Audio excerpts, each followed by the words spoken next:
Before I start this video, I wanted to tell you all that I was just editing the video and I found that there's a section when I am chopping vegetables and sauteing them for this recipe, and for whatever reason I lost audio during that section. So the recipe will be under the video in the information area. So look there for the video or for the recipe, and it's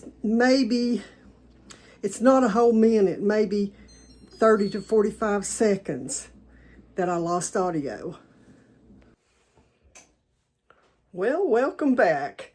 I am doing a canning project today that I hope y'all will enjoy. This is one that you will be able to use in more than one recipe. If you stay to the end of the video, I'll show you or tell you what recipes you can use this in. Okay, so you can see here I've got, well, it's fresh chicken. It was frozen and it's still just a little bit frozen, but that's okay because I'm going to boil it till it's almost completely done.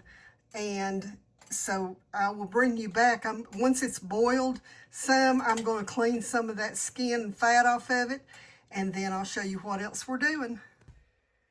Okay, so I've got all of my chicken in my big pan. It's just letting it cool right now so I can handle it. And you can see here is the broth that I cooked it in, and you can see all the nasty mess in the bottom. I'm going to show you how to clean that out. But the next thing I'm going to do is work on my vegetables. So the first thing that I'm doing is just cutting up a couple of stalks of celery, and I want them cut up pretty fine. So I'm just going to cut these real thin. Now the next thing that I'm going to dice up, you can see I've got my celery diced, and I'm going to dice up this onion.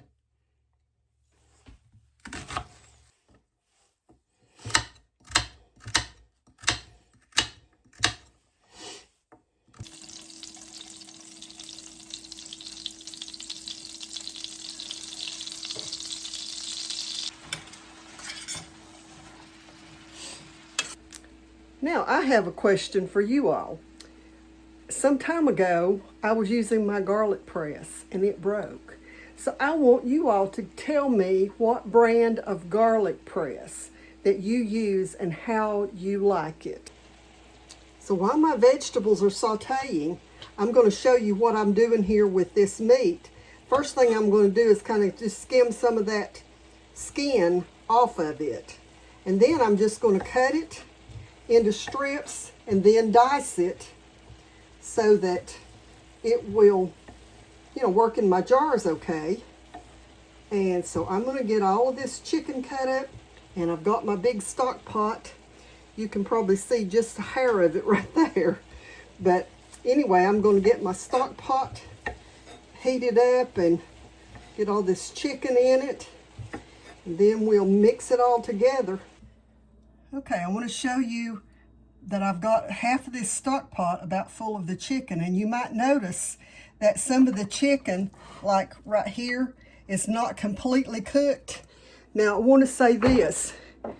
You could cut this recipe down. I should have said this earlier, I've got about 10 pretty good size, pretty large chicken breasts in this recipe.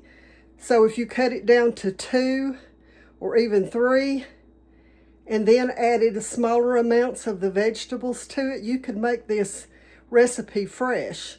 But if you do that, make sure when you boil your chicken that you get it completely done through and through. I didn't have to, since I'm putting this in the jar to pressure can for 90 minutes. Okay, so I've got it up here where I think you can see into my pot. The first thing I'm going to do, you notice that I did not put my peas into the stir-fry mix. So I'm going to go ahead and pour those into the chicken. And then with the stir-fried vegetables, I'm going to try to get as much of them out without all of the oil and butter as I can. It probably would not hurt to add it all, but just to be on the safe side, I don't want to risk my jars not sealing, because oils is what can make that happen. So I'm going to pour that all in here, and then I'm going to show you how I clean up that broth and get the fat off of it to pour in it, and then I'll show you the rest of the recipe. Okay, so those of you who've been on the channel with me for a while have seen my big lemonade jar. And I'll show you how I do this. First thing I'm going to do is put a sieve in it that will just fit the top of it. And y'all are not able to see that, I don't think. Okay, but the next thing that I'm going to add is this coffee filter that I've got these all on Amazon. So let me turn that up so that you can see. And all I'm going to do is pour this through that sieve and that coffee filter to get all of the, what I call the mess out of the broth. And then once all of that is done, I'm going to let it sit for just a little while, and all of the fat will float to the top. And then I can use the funnel at the bottom of the jar, the spout at the bottom of the jar, to let, you can see the little socket that goes on the back of there is floating. Once the fat all moves to the top, then I can release it from down here, and there won't be any fat in it. I think that you can see down in the jar how the fat is coming to the top. That's what I want.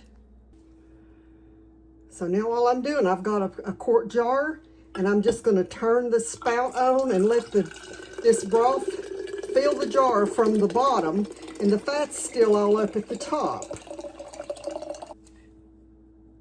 Okay, so I got 4 quarts of broth out of that, and I want 2 more. Okay, so I'm going to have probably around 14 quarts of this soup. So I'm going to run 2 pressure canners in order to can it all. The last thing I'm going to add to it will be some black pepper, and I'm going to add a tablespoon of black pepper, and then I'm going to add 3 tablespoons of this kosher salt. And I'm probably going to have to go get some more, but y'all will know, there's going to have to be another tablespoon added. But then I'm going to just let this heat while my canner and jars are heating. Well, not the jars, the canner. And then I'll show you the final process. Okay, so everything has been simmering in the pot, and you can see all the different things that are in it. And I'm about to start ladling it into jars. Okay, so I've got my jar here. I'm just going to start ladling it in. And I've got 14 jars sitting here. And if I have more than what I need for filling 14 jars, then guess what I'm having for supper tonight. Okay, so I've got 7 jars ready to go in the canner, and all I'm going to do, I've got some vinegar here in a jar. I'm going to clean the rims of these with vinegar to make sure there's no oils from the chicken left on top of them. Just clean them real good, and I've got my clean lids right here.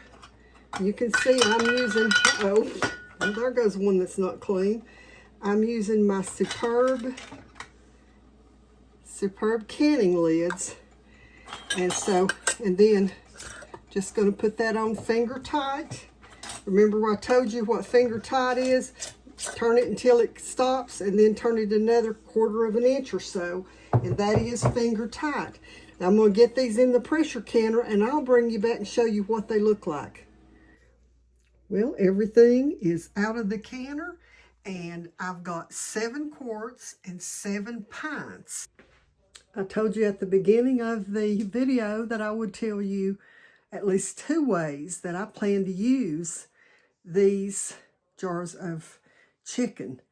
Of course, one of those ways will be chicken noodle soup. And what I'll do is I'll make a roux that I will add more chicken broth to just to give it just a little bit of a creamy texture, and then pour this into it with some noodles. And of course, I'll boil the noodles I'll boil the noodles in that chicken broth before I pour it into the roux. But the other thing that I will do with this is thicken it a little, well, quite a bit, and make chicken pot pies with it. So I hope y'all have enjoyed this, and be looking because there'll be more videos coming soon. God bless you all.